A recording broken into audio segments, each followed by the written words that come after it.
there, thanks for coming back to the channel. Perhaps this is your first time. If so, my name is Rachel and I am a music education and choral conducting professor at a small university. I have been teaching choir for over 25 years to folks of all ages, from the youngest of friends to the oldest of friends. And this channel, the purpose is to just give some ideas of how you can change things up as you're teaching your own choirs, and to hopefully give the singers some tools that they can use in their own independent practice. If you haven't already, I would really appreciate it if you would subscribe to the channel and like it, and maybe even share if there's some content here that you think other people might have interest in. I have a college women's ensemble, and the women's ensemble is comprised of about 40 or so singers this particular semester. Some semesters we have 75, it just depends. The group is comprised of folks who are, some are music majors, some are music majors but instrumental focused, some are just people who have sung in choir before, maybe in high school, and wanted to continue that in college. Others are folks that we have recruited once they get to college, and this is the first time that they've had an experience singing in choir. So I have all sorts of folks in this group, some of whom are, I have some that have perfect pitch, and I have others that could not read a note if you paid them money to figure it out. But we have a lot of fun, and I think that you'll see that in this video today. I oftentimes like to do things other than just singing in choir. And what I have found is that I get more buy-in from the students, because sometimes the folks in the choir are good at other things too. In this video, what we did is we brought in some percussion instruments. And by instruments, I use that term loosely. They're kind of crummy drums and things like that I've used before when I taught an elementary methods class. But the point was that we were having a hard time with the syncopation in one of the songs that we're singing this semester. The group is doing two different things this semester. We have our own concert that we share with the men's ensemble, and then later in the semester we're joining with the on-campus community/student choir that will be performing Haydn's Creation. And I didn't want to program music that was going to stress my singers out, because I knew we still had Haydn to prepare. So I decided that we would do like this singer-songwriter series, and one of the pieces that we're doing is a tune called Wildflowers. Some of you may recognize this song by Tom Petty. And I also picked this song because I have a really great guitarist in my group, and I wanted to be able to feature her in her senior year. I've been in choirs ever since I can remember. And I've also always, well, not always, but pretty much always played an instrument. So I was in a position to be one of those kids that could sight read in choir pretty well, because I had played piano for so long, and then I picked up some wind instruments and things. And the connection for me was a pretty easy one. That's not the case with a lot of folks. And a lot of folks find themselves in choir because they actually can't read music. And as you can bemoan the tragedy of that thought in your minds for as long as you'd like, but that's just the reality of it. And so we, as the choir directors, have to figure out ways to equip the singers to have success with the music that we put in front of them, whether they can read music or not. Maybe later I'll do a video on how to teach sight singing, but for now, we're going to talk specifically about this one tool that I like to use to help with rhythmic things in choir. Now, usually, truth be told, if my singers are having a hard time with rhythm, even if they're having a hard time with pitch, what I will have them do is have them take the sustain out and sing everything on a do. So if we're singing, Mary had a little lamb, instead I would have them sing do, do, do, do, do, do, do, because when you take the sustain away, it doesn't allow them to mar the pitch or morph the pitch to make it work based on what they're hearing. They have to get it correct right at the front end. So it really tests how well folks know the music. When I was doing some research, again, I'm on a Robert Shaw kick. So in one of the videos that I was watching of his, I think it was the Berlioz Requiem, he said that in teaching choir or in working with choirs, he has two axioms. And the first axiom is vocal strength and vocal beauty are gold, don't waste them. And that's my paraphrasing. And perhaps that will be a conversation for another day. But I want to focus on what axiom number 2 is. And that is, again, I'm paraphrasing, don't try to satisfy all of vocal music's disciplines at the first reading or at one in the same instant or until very, very late in the rehearsal process. Text, dynamics, and tone color will follow the learning of pitches and rhythms. And you say, well, why might that be the case? And once again, from Robert Shaw, he says that choral music is harder to perform than instrumental music because each syllable, vowel, etc. is performed differently. Now, I'm not interested in getting into some sort of disagreement with my instrumental folks.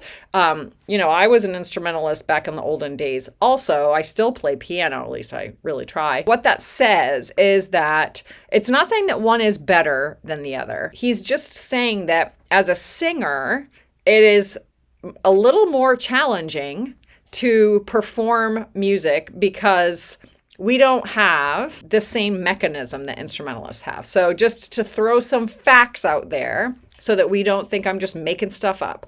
First and foremost, there are no buttons in singing. We can't, if someone says sing an E, we have to either have perfect pitch or find some sort of instrument or a pitch pipe or a tuning fork or something to give us that pitch.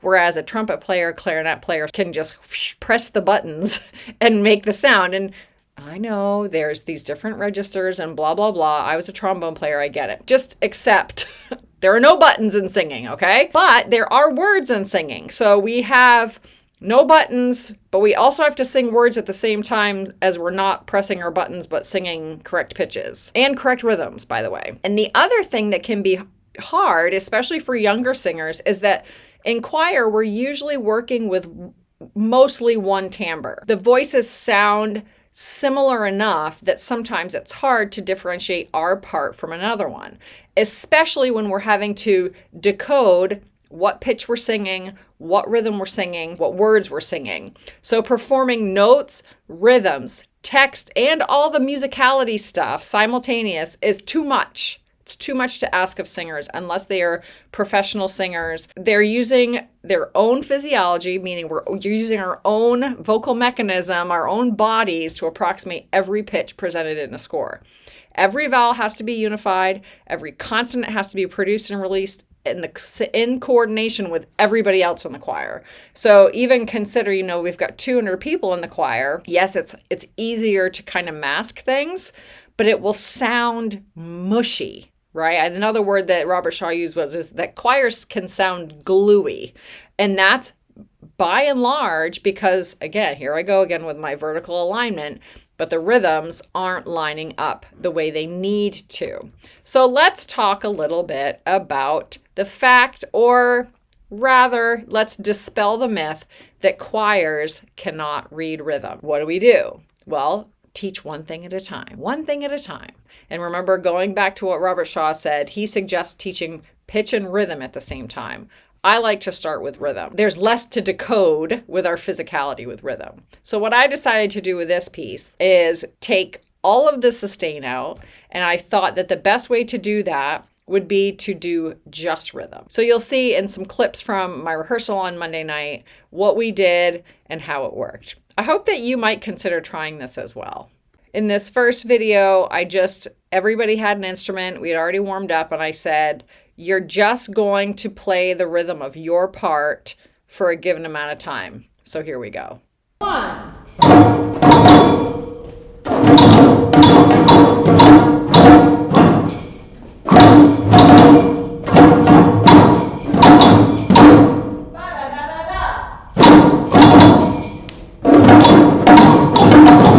Okay, stop right there, because that's a train wreck every time, right?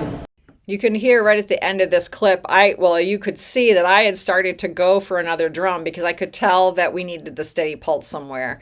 And especially as we progressed through, you could hear it's really started to get a little wonky. Once I added the pulse, things started to regulate a little bit better, I guess you could say. I did take the piano out at this point too, because it was another thing to listen to, honestly. And whether it was 100% correct or incorrect, it wasn't really the point. the point was that there was more to listen to and it was a different timbre. And what essentially happens is that the singer's ears are just automatically tuned to that rather than focusing in on their own performance. And that's what I wanted them to focus in on at that point. Yeah, good. So measure 15. It's all on the beat. Kill off the hours. Now just in that measure, just give me 1, 2, 3. Go. Now this time speak, kill off the hours. But speak the rhythm, but play the pulse. Ready? Go. Ah! Did you see that? Do the same. I'm asking the singers to just focus in on those 3 pulses. Kill on the hours, so that we can start to line up the 16th notes. Kill off the hours. Kill off the hours, because that one wasn't lining up, and you'll see the difference here. 14, go! Sail away, fast, kill off the hours.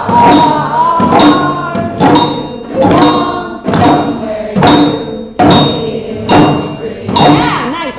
Now rhythmifies it. Did you hear how well that lined up that time? It was great. So we started with just using the rhythm, just playing the rhythm, I should say.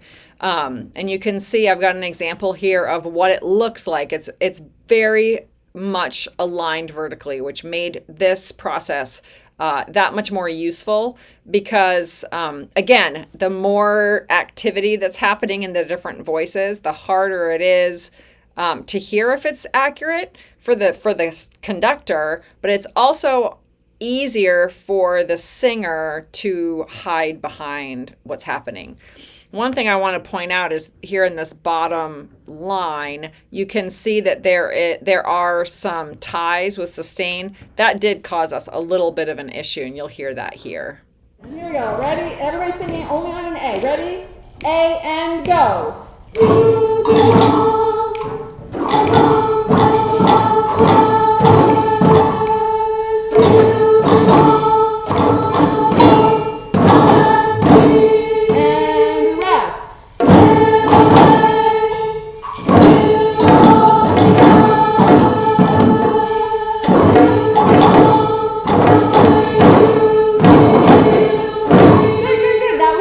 In this example, I asked them to play their part again on the percussion instrument, but to audiate what they're actually singing.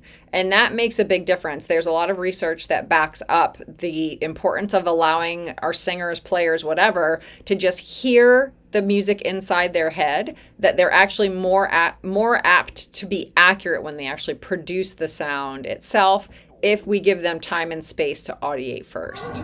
2, so now you're playing the rhythm and audiating the text in your brains. Ready? And go.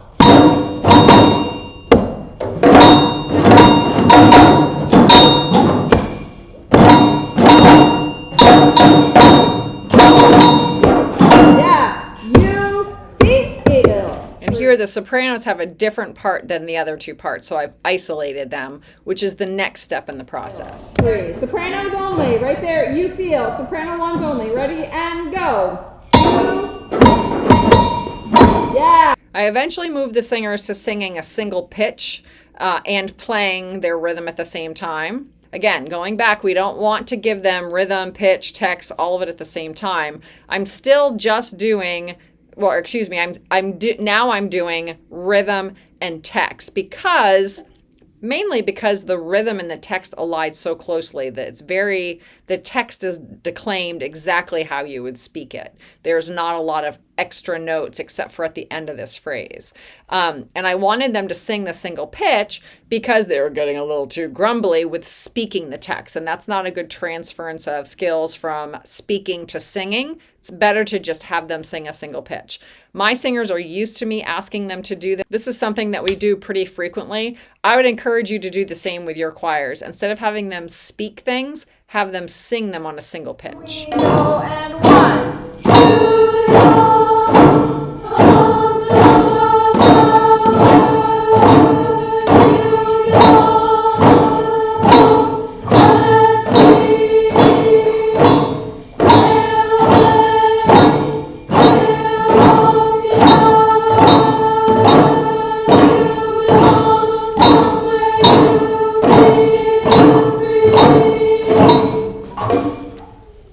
can hear that they're getting better with, and part of it is just the repetition of it. But I really do think that the lack of sustain in the percussion instrument is what is the key here, because they're not holding things to kind of morph around pitch. And then the next step would be to continue to play the pulse on the rhythmic instrument, but doing so while singing their own pitches. Okay, now go on your own pitches. Keep the pulse.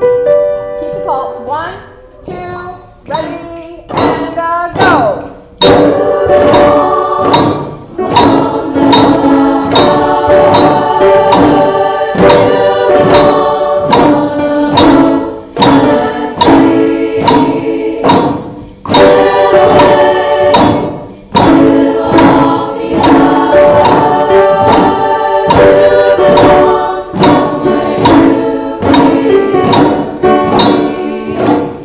What's funny to me is that the pianist is better in line too. And she hasn't been, banging a percussion instrument at all, but she's just been hearing it. And now everybody's in sync. Just play the rhythm of your part at G. So you're looking. Now we're going to go through a similar process, but this time at G, as you can see in the example on the screen. Just do rhythm. Just play the rhythm of your part at G. So you're looking at the bottom 3 lines. Got it? Here we go. Letter G. With just no piano. We're just going to do just rhythm. 2, playing rhythm, and 1.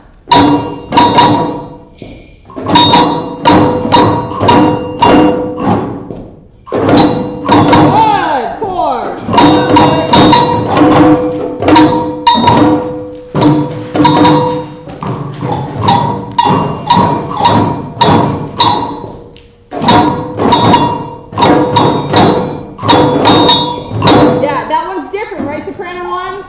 So you could hear that things went a little awry because we were used to playing the same thing multiple times, and now we were playing something that was similar, but it was just different enough to throw them off. So from here, I isolated 2 of the parts that were pretty much the same rhythm as one another.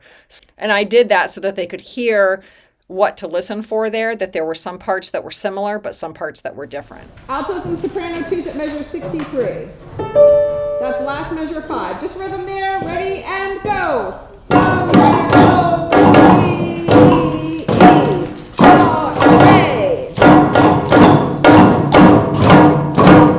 1. Yeah, so it sped up a little bit, but the rhythm was correct. And another tool that you can use to kind of further help with the level of independence is to take one group and have them do one thing and another group and have them do something different. So in this instance, I had the soprano 2s and the altos, the folks that have the same rhythm, give the pulse while the sopranos played through the rhythm of their part, which was slightly different. This time, let's have just the soprano 1s. Soprano 2s and altos, I want you to keep pulse. Soprano 1s, you're going to do rhythm, okay? Starting right at measure 63. Ready? And here we go. Somewhere close. 4.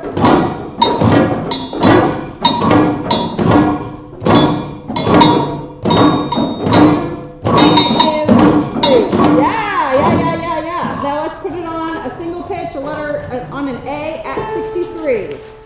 There's a point at which, at least with a group of this age and this ability level, where you can start to have them be independent a bit. So in this instance, we have a new section of the piece here at the end where there's a lot of melismatic treatment, pretty independent sections. There's a good bit of sustain and things like that. But for the most part, we have 3 distinct parts. The other thing that's important with this to go through in this last section here is that, for instance, the soprano 1s the soprano 2s have a lot of 4-beat sustain. They have to learn how to live in that space. I think I may even have mentioned that in this clip. You have to learn to live in the space. That's the reason Dalcroze is someone that people still have familiarity with, right? He was frustrated with his orchestras that they They could read pitch and rhythm, but they couldn't intuit the space that existed between the different rhythms. So the same thing is true here. And you'll see the first time through is a train wreck.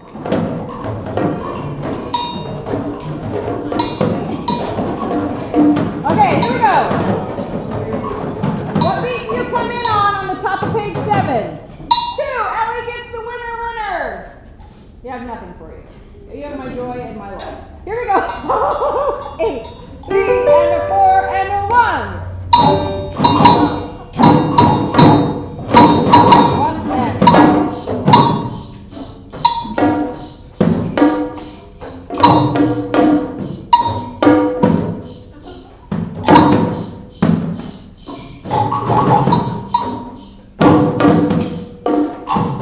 1 and 2 and 3 and. Yeah, you sort of. Start at measure 74. I believe in you. I believe in you. 74. Beat 2. Ready? And here we go. 1, 3, 4. 1, 2, 3. 4, 1. That was it. Good job. Let's go. We oftentimes say that we don't have ways to assess our singers. This is a perfect example of a way that you can assess. Your eyes can look around and see if people are playing at the right time, if their faces look confused.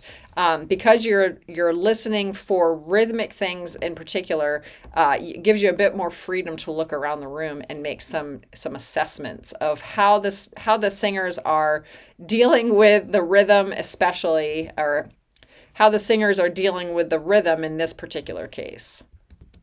The last clip that I have included here is, well, I shouldn't say clip, but a compilation of 2 clips is the first clip that I took where we started with just the rhythm.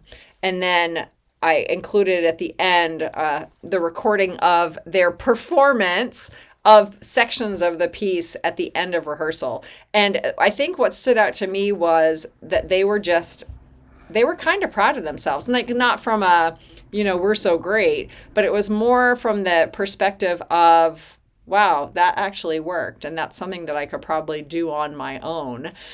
And who doesn't like a drum, right? Who doesn't like to play a drum?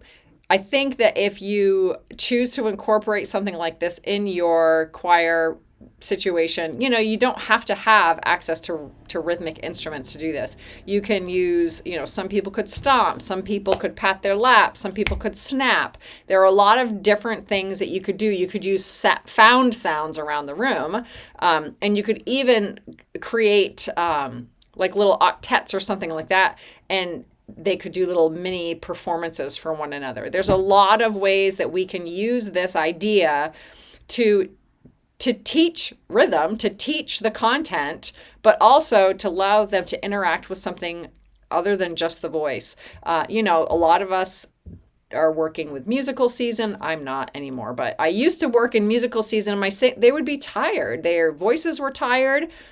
Do this instead. Have them play the rhythm of their parts. And as they get more familiar with this concept, then you can start adding in some contrapuntal things.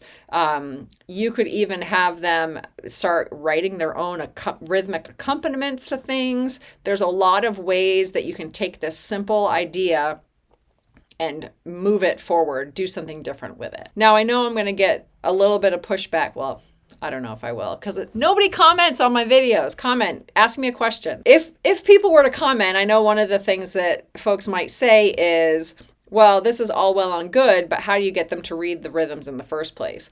What I have found with this particular group and groups similar would be that enough people in this group can read the rhythm to have some success, and the others will follow along. Now, don't forget, it's like week 6 or something in our semester. We've already been singing this, and I have modeled the rhythm for them multiple times.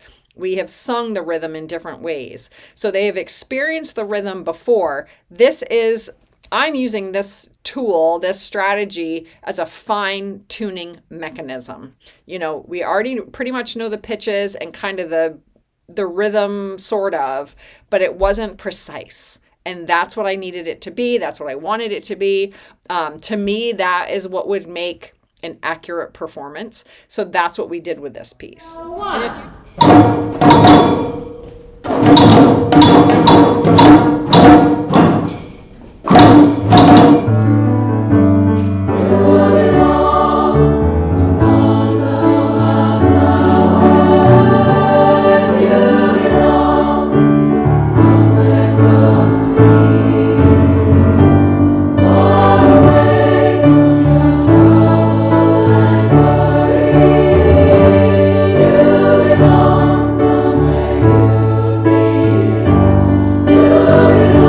And if future video, you'll see how I implement the use of the choir rules to have them sing this more musically also, but just so that the video wouldn't be too long, I just kept this rhythmic section here for you. But I hope that you enjoyed it. The singers had a grand old time. They were really impressed with how much better the rhythm sounded, because at the end of the day, they want it to sound good too. So, and don't forget, choir should be fun. If you haven't already, I would so appreciate it if you would subscribe and like this video, boost that algorithm out so that this video can be found by other folks like you, just trying to find some ways to make teaching choir more accessible, fun for the teacher and the students, and give you some ideas of things that you can do other than just sing notes and rhythms. Have a great day.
And it really is amazing how well things are lining up at this point. It's almost becoming intuitive to them.